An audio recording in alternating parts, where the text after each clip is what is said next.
शेगावच्या गल्लीबोळात बंकटलाल महाराजांना शोधत होता. 4 दिवसांच्या अखंड शोधानंतर सूर्यास्ताच्या वेळी माणिक चौकात त्याला ती दिव्य मूर्ती दिसली. महाराजांना पाहून गायी त्यांच्या भोवती अशा जमल्या होत्या जणू साक्षात श्रीकृष्णच उभे आहेत.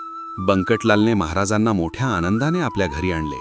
त्याचे वडील भवानीराम यांनी महाराजांना साक्षात शंकर मानून त्यांचे पाय धरले आणि बेलपत्राने त्यांची पूजा केली.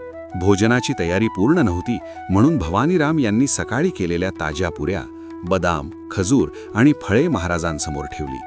महाराजांनी तृप्त होऊन सर्व भोजन ग्रहण केले आणि त्या रात्री तिथेच मुक्काम केला.